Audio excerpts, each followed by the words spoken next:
Hello hello പറഞ്ഞിട്ടാ. Hello, നമ്മളിന്ന് ഇവിടെ ഗുണ്ടിൽപേട്ടയിൽ പോവാണ് കേട്ടോ. മറ്റേ പൂപ്പാടം കാണാനായിട്ട് എല്ലാ വർഷവും നമ്മൾ പോവാറുണ്ട്. ഇതിപ്പോ ഞങ്ങൾ കഴിഞ്ഞ ആഴ്ച അതിന്റെ മുന്നത്തെ ആഴ്ചയൊക്കെ ഇങ്ങനെ പോകാൻ വേണ്ടി വിചാരിക്കും. എന്നിട്ട് ഇങ്ങനെ പകുതി വഴിക്കാറ് വന്നിട്ട് എന്നാൽ പിന്നെ പോകണ്ടാന്ന് ഞങ്ങൾ അങ്ങനെ 2 പ്രാവശ്യമായിട്ട് ഇപ്പൊ തിരിച്ചു പോകുന്നു കേട്ടോ. അപ്പൊ ഇന്ന് ഞങ്ങൾ എന്തായാലും പോവാന്ന് വെച്ചിട്ട് അങ്ങനെ ഇറങ്ങിയതാണ്. വെറുതെ ഫോട്ടോസ് ഒക്കെ എടുക്കാലോ, രസമാണല്ലോ. അപ്പൊക്കെ ഇങ്ങനെ കുറെ പേര് പോയിട്ട് സ്റ്റാറ്റസ് ഒക്കെ ഇട്ട് കണ്ടുകൊണ്ടും തോന്നുന്നു ഉണ്ടാവായിരിക്കും. ഇല്ലേ, മീനൊന്നും കാണാനല്ല, നമ്മള് പൂ കാണാനാ പോണേ. നീച്ചോട്ട് എന്താ കാണാനാ പോണേ?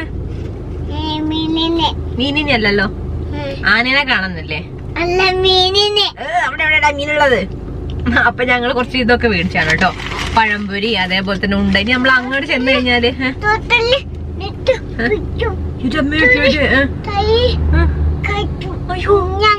ആര് അപ്പൊ ഞങ്ങള് എന്താ പറയാ മറന്നുപോയി. ഇത് മേടിച്ചാണ് കേട്ടോ. ഇനിയിപ്പോ അവിടെ നമുക്ക് നല്ല ഫുഡ് അങ്ങനെ കിട്ടില്ല. ആ ഗുണ്ടൽപേട്ട അങ്ങോട്ട് എത്തിക്കഴിഞ്ഞാല് അല്ലെ പിന്നെ അങ്ങോട്ട് കുറെ പോണം. ടൗണിലൊക്കെ പോയി കഴിഞ്ഞാല് നമ്മൾക്ക് ആ ഒരു ഇത് കിട്ടില്ലല്ലോ. അതുകൊണ്ട് എന്തെങ്കിലും തൽക്കാലം ഇത് കഴിച്ചു. ഇനിയിപ്പോ വിശന്ന അവിടെ കഴിക്കൂട്ടോ, അല്ലെ ഞങ്ങള് തിരിച്ചു വന്നിട്ടേ കഴിക്കുള്ളൂ. മീനിന്റെ നീച്ചോട്ട് മീനിനെ കാണാൻ വേണ്ടി പോവാ അല്ലേ? വലിയ മീനിനെ കാണാൻ വേണ്ടി പോവാ. ആനേനെ കണ്ടോ നീച്ചോ? എപ്പൊ കണ്ടു? സാമീനെ കണ്ടിട്ട് ഞങ്ങള് കഴിഞ്ഞ ദിവസം ഗുരുവായൂർ പോയിട്ടായിരുന്നു കേട്ടോ. അപ്പൊ വീഡിയോ എടുത്തിട്ടില്ല. അപ്പൊ അവിടെ ഞങ്ങളെ മറ്റേ ആന എന്താട്ടാ അതിന് പറയാ, ആനക്കോട്ട ഉണ്ട്. അവിടെ പോയി കഴിഞ്ഞാൽ കൊറേ ആനനെ കാണാം. അതിനെ കുറച്ച് വിശ്വസം എടുത്തിട്ടുണ്ട്, അതിൽ കാണിച്ചു തരാം കേട്ടോ.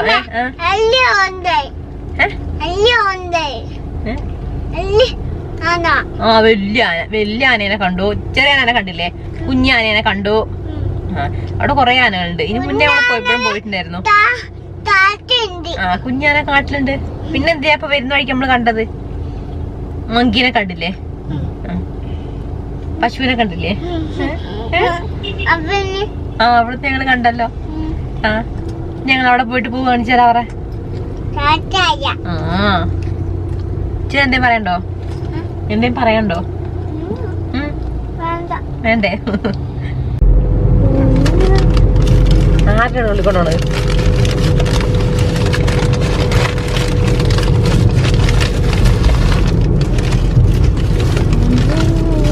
ഏട്ടനുണ്ടല്ലേ? ഇത് സുഖ്യനാണോ? സ്വന്തം ചോദിച്ചോന്നോ?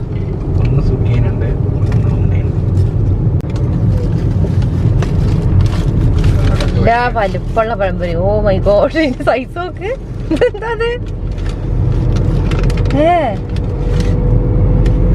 ഇത് വലിയ ചട്ടിയിൽ പൊരിക്കേണ്ടി വരും. നിനക്കിന്റെ പകുതി മതി അവിടെ.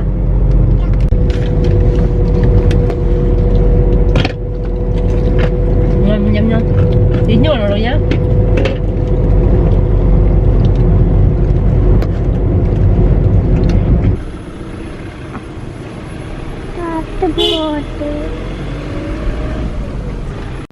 ഇത്തവണ പോണ വഴിക്ക് നമുക്ക് ആനയൊന്നും കാണാൻ വേണ്ടി പറ്റില്ല കേട്ടോ. പക്ഷെ വലിയൊരു കാട്ടുപോത്തിന്, അതേപോലെ തന്നെ മലയണ്ണാൻ, പിന്നെ കുറേ കുരങ്ങന്മാർ, മയില്, അങ്ങനെ കുറേ സാധനങ്ങളുണ്ടായിരുന്നു. ഒരു തവണ ഞാനും ഏട്ടനും പിന്നെ ഏട്ടനൊരു ഫ്രണ്ട് നാട്ടിൽ നിന്ന് വന്നിട്ട് അവരെ വൈഫും കൂടെ ഇങ്ങനെ പോയിട്ടുണ്ടായിരുന്നു കേട്ടോ. അന്ന് മനുഷ്യൻ നാണം കെടുത്താനായിട്ട് ഞങ്ങളിങ്ങനെ പോകുന്ന വഴിക്ക് കുറേ മൃഗങ്ങളെ കാണാന്നൊക്കെ പറഞ്ഞാൽ ഭയങ്കര ഡയലോഗ് അടിച്ച പോണേ. ഒരു എന്താ പറയുക, ഒരു മാനിനെ പോലും കണ്ടില്ല. അല്ലെങ്കിൽ മാനൊക്കെ ഇഷ്ടം പോലെ ഉണ്ടാവും, വേറെ ഒന്നിനെ കണ്ടിട്ട് നമ്മൾ മാനിനെ കാണും കേട്ടോ. അന്നൊരു മാനിനെ പോലും, ഒരു ജീവിനെ പോലും കാണാൻ പറ്റിയിട്ടുണ്ടായിരുന്നില്ല കേട്ടോ. ഇപ്രാവശ്യം പിന്നെ മാനൊക്കെ ഇഷ്ടം പോലെ ഉണ്ടായിരുന്നു, ആനിനെ മാത്രം കണ്ടില്ല. അല്ലെങ്കിൽ കഴിഞ്ഞ തവണ കുറേ 2-3 ആനനെ കണ്ടിട്ടുണ്ടായിരുന്നു. അപ്പോൾ നമുക്ക് പോകണ വഴിക്കുണ്ടോ, ഇങ്ങോട്ട് പോയി കഴിഞ്ഞാൽ നമ്മളൊരു കേരളം പോലെയൊക്കെ തോന്നില്ല. പക്ഷേ ഇത് നമ്മൾ ഗുണ്ടിൽപേട്ട പോകണ വഴിക്ക് നമ്മളെ മെയിൻ റോഡ് ഉണ്ടാവുമല്ലോ, അവിടെ നിന്ന് മാറി കുറച്ചും കൂടെ ഒരു ഉൾവഴി കൂടെ പോയി കഴിഞ്ഞാൽ നല്ല നല്ല അടിപൊളി ഗ്രാമങ്ങളും ഇതേപോലെ കൃഷികളും കാണാനുണ്ട്. നമുക്ക് ആ റോഡ് സൈഡിൽ തന്നെ കുറേ കൃഷി കാണാൻ വേണ്ടി പറ്റും. പക്ഷേ കുറച്ചും കൂടെ നമ്മളിങ്ങനെ ഉള്ളിലേക്ക് കയറി പോകുന്ന സമയത്ത് കുറേ ഇങ്ങനെ പുഴയല്ലല്ലോ, എന്താ പറയുക, കുളം പോലെയൊക്കെ ഉണ്ടാക്കിയിട്ട് അങ്ങനെ കാണാം. കുറേ അവരുടെ കൃഷികളൊക്കെ കാണാം. മെയിനായിട്ട് ഈ ഒരു പൂക്കൾ എപ്പോഴും കാണുന്നത് കൊണ്ട് ഞാനും എപ്പോഴും പോകുമ്പോൾ ഉള്ളിൽ കൂടെ ഇങ്ങനെ പോകാറുണ്ട് കേട്ടോ. മിക്കവാറും പോകുമ്പോഴൊക്കെ ഉള്ളിൽ കൂടെ പോകും. അപ്പോഴാണ് കൂടുതൽ കൃഷികൾ കാണാൻ വേണ്ടി പറ്റുക. ഇതിപ്പോൾ ക്യാബേജ് ഉണ്ട്, അതേപോലെ തന്നെ അതിൻ്റെ ബാക്കിൽ ക്യാബേജാണ് ഫസ്റ്റ് കാണുന്നത്. അതിൻ്റെ ബാക്കിൽ നമ്മുടെ സൂര്യകാന്തി ഉണ്ടല്ലോ, അത് വിരിഞ്ഞിട്ട് കഴിഞ്ഞത്. പിന്നെ അതിൻ്റെ ബാക്കിൽ എന്തായിരുന്നു ഉണ്ടായിരുന്നത്, ചെണ്ടുമല്ലിയാ, ഞാൻ മറന്നും പോയി.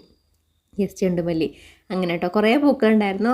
നമ്മൾ ഞാൻ കണ്ടു ചെന്ന പാടെ നമ്മൾ അതായത് കാടൊക്കെ കഴിഞ്ഞിട്ട് നമ്മൾ നോർമലി ആ ബന്ദിപ്പൂര് കാട് കഴിഞ്ഞിട്ട് ചെല്ലുന്നോടത്ത് ഭയങ്കര തിരക്കാണ്. കുറേ ആൾക്കാർ എനിക്ക് നാട്ടിൽ നിന്ന് വരുന്നവർക്ക് അവർ അത് മാത്രമുള്ള വിചാരിച്ചിട്ടാണെന്ന് അറിയില്ല, അവർ അവിടെ ഇറങ്ങിയിട്ടാണ് കാണുന്നത്. അപ്പോൾ അവിടെ കൂടുതൽ ഭയങ്കര തിരക്കായിരിക്കും. നമ്മൾ ഫോട്ടോ ഒക്കെ എടുക്കുന്ന സമയത്ത് ഉള്ളിൽ കൂടെ ഒക്കെ ആൾക്കാരായിരിക്കും. അപ്പോൾ നമ്മൾ കുറച്ചും കൂടെ കുറേ ഫ്രണ്ടിലേക്ക് പോയിട്ടോ അല്ലെങ്കിൽ ഇങ്ങനെ ഉള്ളിൽ കൂടെ പോയി കഴിഞ്ഞാൽ ഇതേപോലെ ഒരു തിരക്കുമില്ലാത്ത അടിപൊളി പാടങ്ങൾ കാണാൻ വേണ്ടി പറ്റൂട്ടോ. അപ്പോൾ നിങ്ങൾ ആരെങ്കിലും പോകാൻ ഉദ്ദേശിക്കുന്നുണ്ടെങ്കിൽ ആ ചെന്ന് കാണുമ്പോഴേ നമുക്ക് കുറേ ഇതേപോലെ കുറേ മാങ്ങ വിൽക്കാൻ വെച്ചിട്ടുണ്ടാവും. അതേപോലെ തന്നെ കരിമ്പൻ ജ്യൂസും അങ്ങനെ കുറേ ആൾക്കാർ തിങ്ങി നിറഞ്ഞ് കാണാം. ചെല്ലുന്ന ചെന്ന് കാണുന്നത് അതായതുകൊണ്ട് എല്ലാവരും വണ്ടി നിർത്തിയിട്ട് അവൻ്റെ ഉള്ളിൽ ഭയങ്കര രസമാണ് കേട്ടോ. അപ്പോൾ എനിക്ക് തോന്നാൻ വിചാരിക്കും അവർക്ക് അറിയണ്ടാവില്ല, ഇനി പോയി കഴിഞ്ഞാൽ ഉണ്ടാവുമോ എന്ന് വെച്ചിട്ടാണ് എല്ലാവരും അവിടെ ഇറങ്ങിയിട്ടാണ് കാണുന്നത്.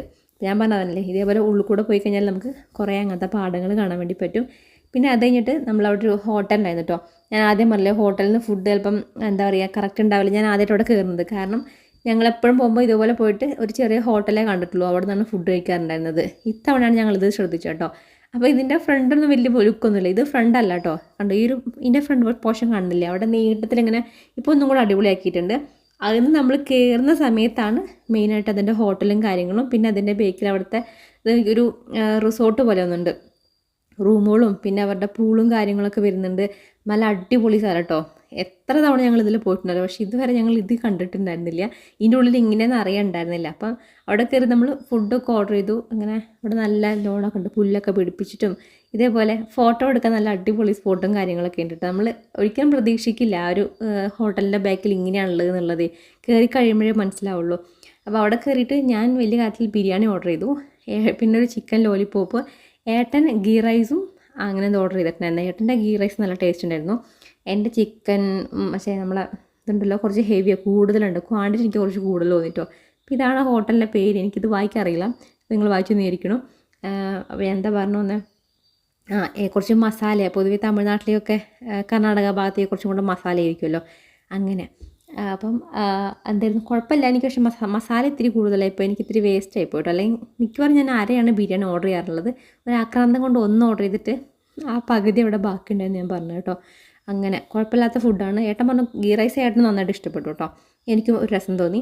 പിന്നെ അതൊക്കെ കഴിഞ്ഞിട്ട് ഞങ്ങൾ തിരിച്ചു വരുന്ന സമയത്ത് ഞങ്ങളിങ്ങനെ എപ്പോഴും പോകുമ്പോൾ ഞാൻ പറയും ഡ്രൈവ് ചെയ്യണ്ട കൺഫ്യൂഷൻ ഞങ്ങൾക്ക്. ഏട്ടൻ പറയും ആന വന്നാലും എനിക്ക് വേണ്ട, എനിക്ക് ഓടിക്കണ്ട ഞാൻ പറയും. കാരണം ആന വന്നപ്പോൾ എനിക്ക് ഭയങ്കര പേടിയാവും കേട്ടോ. കാരണം ഞാൻ പെട്ടെന്ന് ടെൻഷനായിപ്പോൾ, അപ്പോൾ എന്താ ചെയ്യേണ്ടതെന്നുള്ളത്. വണ്ടി ഓഫായി പോയാൽ എനിക്ക് എടുക്കാൻ പറ്റില്ല, ഞാൻ എക്സ്പേർട്ട് ഡ്രൈവറിലാത്തത് കൊണ്ട് ഞാനും പിന്നെ റിസ്ക് എടുക്കാമെന്നില്ല. ഇത്തവണ ഞാൻ പറഞ്ഞു ഏട്ടാ എന്തായാലും ഓടിക്കുന്നുണ്ട്. അപ്പോൾ ഏട്ടൻ പറഞ്ഞു ഓക്കെ എനിക്ക് ധൈര്യം ഉണ്ടെങ്കിൽ ഓടിച്ചു പറഞ്ഞിട്ട് അവിടെ മുതൽ ഗുണ്ടൽപേട്ട മുതൽ അവിടെ മുതൽ എവിടെ വരെ നമ്മളെ ബത്തേരി 7 days വരെ ഞാൻ ഓടിച്ചിട്ടുണ്ടായിരുന്നു കേട്ടോ. കുഴപ്പമില്ല, ഇടയ്ക്ക് ഒരാഴ്ച നിന്നുപോയി, എന്നാലും ഒരു എന്താ പറയുമോ എനിക്ക് വലിയ സീനിലാണ് ഞാൻ ഓടിച്ചുകൊണ്ടിരിക്കുകയായിരുന്നേ. അപ്പം പെട്ടെന്ന് കയറ്റത്തിലൊരു ഹമ്പും വന്ന് തൊട്ട് മുന്നിൽ വണ്ടി, അപ്പോൾ ഒന്ന് വണ്ടി ഓഫായി പോയതാണ്, വേറെ കുഴപ്പമൊന്നും വന്നില്ല, അല്ലാണ്ട് സ്മൂത്തായിട്ടൊക്കെ ഓടിച്ചു വന്നു. പിന്നെ അത് കഴിഞ്ഞിട്ട് 7 days കയറിയിട്ട് കുറേ അടുക്കളയിൽ ഒരുപാട് സാധനങ്ങളൊന്നും മേടിക്കാനുണ്ടായിരുന്നില്ല, കുറേ കുഞ്ഞു സാധനങ്ങൾ, അല്ലാണ്ടുള്ള അല്ലാതെ ചില സാധനങ്ങളുണ്ടല്ലോ എനിക്കിഷ്ടപ്പെട്ട കണ്ട ഈ സാധനങ്ങളൊക്കെ ഉണ്ടല്ലേ നമ്മുടെ തന്നെ ഫ്രഞ്ച് ഫ്രൈസ്, അതേപോലെ തന്നെ ചിക്കൻ നഗറ്റ്സ്, പിന്നെ കുറച്ച് ഈ ഫ്രൂട്ട്സും കാര്യങ്ങളൊക്കെ ഉണ്ടല്ലോ, അങ്ങനത്തെ സാധനമൊക്കെ മേടിക്കാണ്ടായിരുന്നുള്ളൂ. അല്ലാണ്ട് നമ്മൾ അടുക്കള സാധനങ്ങളൊക്കെ കുറവായിരുന്നു മേടിക്കാണ്ടായിരുന്നത്. പിന്നെ ഞാൻ പറഞ്ഞില്ല വൈകുന്നേരം ആകുമ്പം ശനി ഞായറും ഞങ്ങൾ മാക്സിമം എന്താ പറയുക ഹെൽത്തി അല്ലാത്ത ഫുഡായിരിക്കും അടിച്ച് കയറ്റി, അതേപോലെ ബിരിയാണിയോ അല്ലെങ്കിൽ ഇങ്ങനെ ഹോട്ടൽ ഫുഡായിരിക്കും മെയിനായിട്ട് ഉണ്ടാവുക. അപ്പോൾ ഞാൻ എന്ത് ചെയ്യും, ബാക്കിയുള്ള ദിവസങ്ങളിൽ ഏട്ടൻ ഉണ്ടാവില്ലല്ലോ, ഏട്ടൻ ശനി ഞായറാണ് ഉണ്ടാവുക. അപ്പം ആ ശനി ഞായറും ഞങ്ങൾ ഫുഡ് കൺട്രോൾ ചെയ്യില്ല. ബാക്കിയുള്ള ദിവസം ഞാൻ ഇതേപോലെ വൈകുന്നേരം ആകുമ്പോൾ എന്തെങ്കിലും ഫ്രൂട്ട്സോ അല്ലെങ്കിൽ ഇങ്ങനെ സലാഡൊക്കെ ഉണ്ടാക്കി കഴിക്കും. അപ്പോൾ അതിനായിട്ട് മേടിച്ചിട്ടുള്ള ആ ഒരു കേടും കാര്യങ്ങളൊക്കെ ഉണ്ട്. അപ്പോൾ അതൊക്കെയാണ് മെയിനായിട്ട് സാധനങ്ങൾ മേടിച്ചത്. പിന്നെ ഇത്തവണത്തെ മാങ്ങ എല്ലാം പറിച്ച് വെച്ചു. ഇനി ഒരു 3-4 മാങ്ങയും കൂടെ ബാക്കിയുള്ളൂ കേട്ടോ. അപ്പം ഇത്തവണത്തെ നമ്മൾ മാങ്ങ കാലം കൊണ്ട് അവസാനിക്കുകയാണ്. ഒരു മാവിലല്ലേ ബാക്കി ഉണ്ടായിരുന്നുണ്ടായിരുന്നേ, അതൊക്കെ പറിച്ചു. അതിലുള്ള കുറച്ച് മാങ്ങകളാണ്, ഇനി ഒരു 5-6 മാങ്ങയറ്റേ ബാക്കിയുള്ളൂ. മാങ്ങ കഴിച്ച് അത്രയ്ക്കും മാങ്ങ കഴിച്ചൊരു മാസമാണ് കേട്ടോ. ഏപ്രിൽ മുതൽ മെയ് ജൂൺ ജൂലൈ കംപ്ലീറ്റ് ആയിട്ട് മാങ്ങ കഴിച്ചു. പിന്നെ ഏട്ടൻ വന്നപ്പോൾ ഇത് നമ്മളിപ്പോൾ മേടിച്ചതല്ല കേട്ടോ, ഏട്ടൻ കഴിഞ്ഞ ദിവസം വരുമ്പോൾ മേടിച്ചിട്ടുണ്ടായിരുന്ന റംബൂട്ടാനൊക്കെ നമുക്ക് 1-2 ദിവസമൊക്കെ കഴിക്കാൻ പറ്റുള്ളൂ. പിന്നെ പിറ്റേ ദിവസത്തേക്ക് കേടുന്നു. എനിക്ക് ഒരു പ്രാവശ്യം പറ്റിയിട്ടുണ്ടായിരുന്നു, കാരണം വേറെ എന്തൊക്കെയുള്ള സമയത്ത് റംബൂട്ടാൻ കഴിക്കാണ്ട് മാറ്റി വെച്ചു. കുറേ റംബൂട്ടാൻ ഉണ്ടായിരുന്നു, എനിക്ക് സങ്കടം വന്നു. പിന്നെ അതിൽ ഇത്തിരി പുളിയുള്ളേ കൊണ്ടെങ്കിൽ കുഴപ്പമില്ല, അങ്ങ് വലിയ സങ്കടമായില്ല. പക്ഷേ ഇതൊക്കെ നല്ല രസമുള്ള റംബൂട്ടാനാണ്.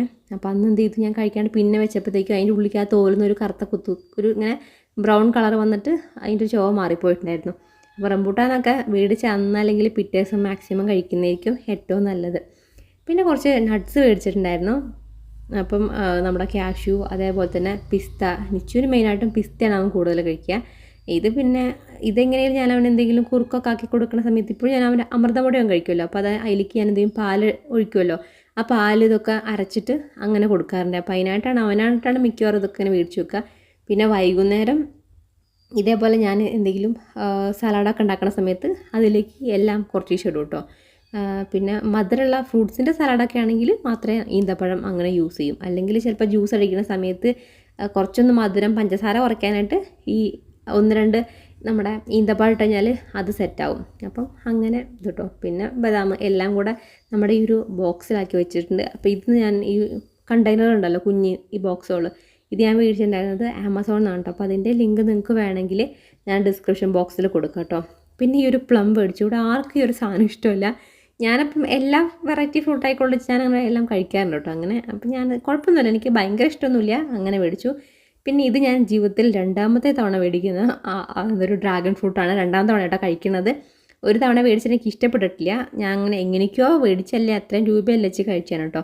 അപ്പോൾ ഇത്തവണ ഞാനിങ്ങനെ ഇത് ഷെയ്ക്ക് അടിച്ചാൽ നല്ലതെന്ന് കണ്ടേം കൊണ്ട് ഷെയ്ക്ക് അടിക്കാൻ വേണ്ടി മേടിച്ചാണ് കേട്ടോ. അപ്പോൾ ഞാൻ ഷെയ്ക്ക് അടിക്കുമ്പം അന്ന് ഞാൻ വീഡിയോ എടുക്കാൻ വെച്ചിരിക്കുകയാണ്. അതുകൊണ്ട് ഇന്ന് ഞാൻ കഴിച്ചിട്ടുണ്ടായിരുന്നില്ല, അല്ലാണ്ട് കുറേ സെക്കൻഡായപ്പം അത് കഴിച്ചു. പിന്നെ കുറച്ച് ഇവിടെയൊക്കെ ഒന്ന് ഫ്രൂട്ട്സൊക്കെ അടുക്കി പെറുക്കി വെച്ചു കേട്ടോ. ആ പഴം കണ്ടോ, കുഞ്ഞു പഴം, അത് അമ്മായിൻ്റെ അടുത്ത് തന്നെ കൊണ്ടുവന്നതാണ് കേട്ടോ. അമ്മയുടെ ഏട്ടൻ ഇങ്ങനെ കുറേ വാഴയൊക്കെ വെച്ചുകൊണ്ട് ഇടയ്ക്കിടയ്ക്ക് അമ്മായി പഴം കൊണ്ടുതരും. അപ്പോൾ അങ്ങനെ കൊണ്ടുവന്ന ഒരു കൊലയത്തെയാണ് ഇരിക്കുന്നത്. കുറേ ഇടത്ത് ഞങ്ങൾ നിച്ച് വെറുതെ പഴം കഴിക്കില്ല, അവന് വെറുതെ ഇങ്ങനെ നമ്മളിങ്ങനെ ഞാൻ അന്നത്തെ ഒരു വീഡിയോയിൽ കാണിച്ചിട്ടുണ്ടായിരുന്നില്ല, അരിപ്പൊടിയിലൊക്കെ ഇങ്ങനെ മിക്സ് ആക്കിയിട്ട് പൊരിച്ച് കഴിക്കണേ, അങ്ങനെ കഴിച്ചാൽ അവൻ കഴിക്കും. പിന്നെ എന്താ മുക്കിൽപ്പേട്ടയൊക്കെ പോയി വന്നപ്പോഴേക്ക് നമുക്ക് കുറച്ച് കൊറിയർ സാധനങ്ങൾ വന്നിട്ടായിരുന്നു കേട്ടോ. അപ്പോൾ എന്തായാലും പൊട്ടിച്ച് നോക്കാതെ. അപ്പോൾ ഞങ്ങൾക്ക് പൊട്ടിക്കുന്ന സമയത്ത് നിങ്ങൾക്കും കാണിച്ചു തരാമെന്ന് വെച്ചു. വന്നിട്ട് ഒരു ചെരുപ്പാണ്. ആദ്യം നമുക്ക് ഈ ചെരുപ്പ് ഓപ്പൺ ചെയ്ത് നോക്കാം. എന്താ വെച്ചാൽ ഭയങ്കര തണുപ്പാട്ടോ ഇവിടെയൊക്കെ. ഇപ്പോൾ 2 ദിവസമായിട്ട് മഴ നല്ല കുറവുണ്ടായിരുന്നു, അല്ലേ ഇന്ന് ചീനോണ്ട് ഫുൾ ടൈം മഴയായിരുന്നേ. ഇപ്പോൾ ഒന്ന് കുറവ് വന്നു. ഇന്നിപ്പോൾ ഭയങ്കര നല്ല ശക്തിയുള്ള മഴ കേട്ടോ. കുറച്ച് നേരത്തെ ഞങ്ങൾ വരുന്നതിന് മുന്നേ ഇവിടേക്ക് നല്ല മഴയെന്ന് പറഞ്ഞു. നമുക്കങ്ങനെ മുണ്ടിൽപ്പേട്ട ഞങ്ങൾ പോയി കഴിഞ്ഞാൽ വലിയ മഴയൊന്നും കേട്ടോ. ഞാൻ പറഞ്ഞതെന്നറിയോ, തണുപ്പായിട്ട് എനിക്ക് പൊതുവെ തണുപ്പ് കൂടുതൽ കേട്ടോ. അപ്പം ഞാൻ ഇങ്ങനത്തെ ചിലപ്പോൾ ആഴ്ചയായിട്ട് മുമ്പേ കണ്ടിട്ടുണ്ടോ, ഭയങ്കര സോഫ്റ്റ് ആയിരിക്കും, അതിങ്ങനെ കാല് നല്ല ചൂട് നിൽക്കുന്ന ചെരുപ്പില്ലേ, അതാണ് കേട്ടോ സംഭവം. പിന്നെ ഞാൻ ഇതൊരു മുമ്പ് മേടിച്ചില്ല, ഒരു ഭയങ്കര പ്ലാസ്റ്റിക് ആണ്. അപ്പം ഇതാണ് സംഭവം. ഇത് നോക്കുന്നത് ഇത് കുത്തുന്ന കേട്ടോ ഒരു ബ്രാൻഡിൻ്റെ ആണ് കേട്ടോ. ഈ ഒരു ടൂത്ത്പെയറാണ് വരുന്നത്.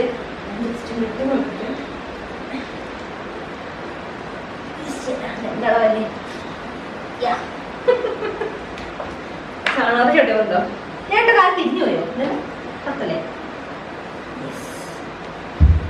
ഇത് ശരിക്കും നമുക്ക് ഭംഗിക്കൊന്നല്ല കേട്ടോ, നമ്മളെ കാലിൽ ഇങ്ങനെ ചൂട് നിൽക്കാനായിട്ട്. നമ്മൾ ഉള്ളിൽ കൂടെ വേണ്ടി പുറത്തേക്ക് ഒന്നും പറ്റില്ല, നനഞ്ഞു കഴിഞ്ഞാലൊന്നും പറ്റില്ല. ജസ്റ്റ് നമുക്ക് കാല്, പൊതുവെ നമുക്ക് കാലിനാണല്ലോ പെട്ടെന്ന് തണുപ്പ് കയറുക. അതുകൊണ്ട് നല്ല ഇടുമ്പോ ഭംഗിയൊന്നുമില്ല, എനിക്ക് ഭംഗിയായിട്ടൊന്നും തോന്നില്ല, പക്ഷെ നല്ല സുഖമുണ്ട്. കാല് നല്ല ചൂടായിട്ടിരിക്കുന്നുണ്ട്. ചൂടായിട്ടൊന്നും പറ്റില്ല കേട്ടോ. അപ്പൊ നമുക്ക് ഈ വയനാട്ടിൽ ഇങ്ങനത്തെ ഭയങ്കര തണുത്ത ക്ലൈമറ്റിലൊക്കെ വരിക. ഇതാണ് ഫസ്റ്റത്തെ ഒരു ഐറ്റം എന്ന് പറയുന്നത്. തണുപ്പിലോട്ട് ചിലപ്പോൾ ഈ ബാധത്തിന് പ്രശ്നം തണുപ്പായിട്ടില്ല, അങ്ങനത്തെ കാണിക്കും അല്ലേട്ടാ അല്ലേ. അടുത്തത് വന്നിട്ട് മോച്ചിൻ്റെ ഒരു ഫുട്വെയറാണ്.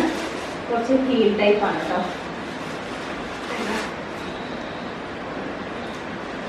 ഈ ഒരു ഹീല് വരുന്ന ഈ ഒരു ഷേപ്പാണ്. ഏറ്റവും കൂടുതൽ വരുന്ന ഡിസൈൻ കേട്ടോ. നല്ല ഭംഗി കാണുന്നുണ്ട്. പിന്നെ 1990 MRP പക്ഷെ അത്രയൊന്നും വരിക കേട്ടോ. ഞാൻ ആമസോണിൽ എടുത്തിട്ടുണ്ടായിരുന്നേ. ആമസോണിൽ ഈ ഓഗസ്റ്റ് 1 സ്റ്റാർട്ട് ചെയ്തിട്ട് 6-ാം തീയതി വരെ ഗ്രേറ്റ് ഫ്രീഡം ഫെസ്റ്റിവൽ സെയിൽ ആവാണ് കേട്ടോ. അപ്പോൾ കുറേ ഓഫേഴ്സൊക്കെ ഉണ്ടാകും, ചെക്ക് ചെയ്ത് നോക്കിക്കോളൂ. ഇതാണ് അടുത്തൊരു ഫുഡ്വെയർ. ഞാൻ നമ്മുടെ ഈ ഫുഡ്വെയർ മാത്രം ഇട്ടിട്ട് നമ്മുടെ മറ്റേ ചാനൽ ഹോൾ വീഡിയോ ചെയ്യുന്നുണ്ട്. അപ്പോൾ നിങ്ങൾക്ക് ഇതിൻ്റെ ഡീറ്റെയിൽ ആയിട്ട് കാണണമെങ്കിൽ ഇപ്പം ഇട്ടിട്ടില്ല, ഇനി എടുക്കാൻ ഫോട്ടോ ഇട്ടിട്ടല്ലേ ഉള്ളൂ. അപ്പോൾ അതിന് വേണമെങ്കിൽ നിങ്ങൾക്ക് കയറി നോക്കിയാൽ മതി കേട്ടോ. കാണാൻ നല്ല സ്റ്റാൻഡേർഡായിട്ട് സാധനം, പക്ഷെ കുറച്ച് ഹീലുണ്ട് കേട്ടോ, അതാണ് പ്രശ്നം. പ്രശ്നമൊന്നല്ല, ഞാൻ ഹീൽ അങ്ങനെ യൂസ് ചെയ്യാറുണ്ട്. ഈ ചെരുപ്പിൻ്റെ ഭംഗി ഉണ്ടാകുന്ന എടുത്താണ്. അപ്പോൾ ഹീലും യൂസ് ചെയ്യുന്ന ആൾക്കാരാണെങ്കിൽ നല്ല അടിപൊളി സംഭവം. ഇത് വന്നിട്ട് 2 ചെരുപ്പ് നല്ല ഹോം തന്നെയാണ്. അടുത്തൊരു ചെരുപ്പാണ്, ഒരു ഫ്ലാറ്റ് ആയിട്ടുള്ള അമൗണ്ടാണ്. ഇത് ഷൂട്ടോപ്പ് ചെയ്ത് വലിയ റേറ്റ് ഒന്നും വരുന്നില്ലേ. ഈ ഒരു പേരാണ്, ഭയങ്കര സിമ്പിൾ ആയിട്ടുള്ള സാധനം. പക്ഷെ ഉദ്ദേശിച്ച കളർ ഇതായിരുന്നില്ല കേട്ടോ. ഞാൻ കുറച്ചും കൂടെ വേറൊരു കുറച്ചും കൂടെ യെല്ലോ ഇഷ്യൂ ഇല്ലേ, പക്ഷെ ആ കളറല്ല. രസമുണ്ടല്ലേ കാണാൻ? സിമ്പിളായിട്ടോ, സിമ്പിൾ സംഭവമാണ് കേട്ടോ. ഇതേപോലെ വരുന്ന ഇതേപോലെ സൂപ്പറാണ്. ഇത് ഫ്ലാറ്റ്, എനിക്ക് ഇടാൻ ഭയങ്കര കംഫർട്ടബിൾ ആയിട്ടുള്ള സംഭവമാണ്. പക്ഷെ നമ്മൾ എന്താ കുഴപ്പമെന്നറിയോ, ഈ ഹീൽ ടൈപ്പ് എടുക്കുകയാണെങ്കിൽ അതിൽ ഭയങ്കര വെറൈറ്റി സാധനമുണ്ടോ, നല്ല രസമില്ലായിരുന്നു കേട്ടോ. പക്ഷെ ഫ്ലാറ്റ് നമുക്ക് അത്ര മോഡൽ കിട്ടില്ല. എന്നാലും രസം കുഴപ്പമില്ല. പക്ഷെ എനിക്കത് ഭയങ്കരമായിട്ട് ഇഷ്ടപ്പെട്ടു. പക്ഷെ ഹീലാണ് എനിക്ക് സങ്കടം. പിന്നെ അടുത്ത് വന്നിട്ട് ഈ ഒരു ബെയറാണ് കേട്ടോ, ഇതിൻ്റെ ഹെയർ ഡീപ്ലി റൂട്ടഡ് നമ്മളെ ഹെയർ മാസ്ക് ഇല്ലേ, ഞാൻ ഓർഡർ ചെയ്തിട്ടുണ്ടായിരുന്നേ. അതാണ് ഈ സംഭവം. ഹെയർ അനാട്ടമിൻ്റെ തന്നെ ഒരു ബ്ലൂ കളറിലെ മുൻപേ കാണിച്ചിട്ടുണ്ട്. ഇതാണ് കേട്ടോ ഹെയർ മാസ്ക് തന്നെ. ഞാൻ ട്രീറ്റ്മെന്റ് ഒക്കെ ചെയ്യുന്ന സമയത്ത് മിക്കർ ഒരു പറയും ഇതൊരു ഹെയർ മാസ്ക് യൂസ് ചെയ്യാനുണ്ട്. അപ്പൊ നമ്മള് ഷാമ്പൂ ഒക്കെ ഉപയോഗിക്കണേക്കാൾ കുറച്ചും കൂടെ എപ്പോഴും നല്ലത് ഇങ്ങനെ ഹെയർ മാസ്ക് യൂസ് ചെയ്യുക. നമ്മള് ഹെയർ മാസ്ക് ആകുമ്പോൾ ഇത് മാത്രം ഇട്ടിട്ട് കഴുകിക്കളഞ്ഞാൽ മതി. ഷാമ്പൂ നമ്മൾ ഷാമ്പൂ ഇടണം, കണ്ടീഷണർ ഇടണം. പക്ഷെ മാസ്ക് ആണെങ്കിൽ ഇത് മാത്രം ഇട്ടാൽ ഞാൻ അങ്ങനെയാണ് ചെയ്യാറുള്ളത്. ഇത് മാത്രം ഹെയർ അപ്ലൈ ചെയ്യും, ഒരു 10-15 മിനിറ്റ് അങ്ങനെ വെച്ചിട്ട് പിന്നെ നിങ്ങൾ വാഷ് ചെയ്യും കേട്ടോ. അപ്പൊ നമ്മുടെ ഹെയർ നല്ല സ്മൂത്ത് ആയിട്ട് നല്ല ഭംഗിയിരിക്കും കേട്ടോ. ഇതിന് മുൻപേ ഞാൻ മേടിച്ചിട്ടുണ്ടെങ്കിലും ഡാൻഡ്രഫ് ഉള്ളതാണ് കേട്ടോ. എനിക്ക് കുറച്ചുകൂടെ ഹെയർ സിൽക്കി ആൻഡ് സ്മൂത്ത് ആയിട്ടിരിക്കാനാണ് ഇതാണ് നമ്മൾ അടുത്തായിട്ട് മേടിച്ചത്. ഞാൻ ഒരു വീഡിയോ ചെയ്തിട്ടുണ്ട് ഈ വാച്ച് ചോദിച്ചിട്ടുണ്ടായിരുന്നു സാരോ. ഇവിടെ ഞാൻ പോയപ്പോൾ കിട്ടിയിട്ടുണ്ടായിരുന്നു. കുറെ മുൻപ് മേടിച്ചില്ല ഞാൻ ഇതൊക്കെ ആമസോൺ തന്നെ മേടിച്ചിട്ടാണ്. നല്ല രസമുള്ള ഒരു റോസ് ഗോൾഡ് കളറല്ലേ ഇത്. റോസ് ഗോൾഡ് കളറിൽ വരുന്ന നമ്മുടെ ഡാനിക്ക് എന്ന് പറഞ്ഞിട്ടുള്ള ബ്രാൻഡിന്റെ വാച്ചാണ്. ഇപ്പം എത്ര കപ്പ് എനിക്ക് ഓർമ്മയില്ല കേട്ടോ. പക്ഷെ നല്ല ഭംഗിയിൽ കാണാനായിട്ട് ഏറ്റവും നല്ല സ്റ്റാൻഡേർഡ് ആയിട്ടുള്ള വാച്ചാണ്. അപ്പൊ ഇത്രയും സാധനങ്ങളാണ് മേടിച്ചിട്ടുള്ളത്. അപ്പൊ നിങ്ങൾക്ക് മേടിക്കണമെന്നുണ്ടെങ്കിൽ ലിങ്ക് ഞാൻ ഡിസ്ക്രിപ്ഷൻ ബോക്സിൽ കൊടുക്കാം കേട്ടോ, ചെക്ക് ചെയ്ത് നോക്കണേ.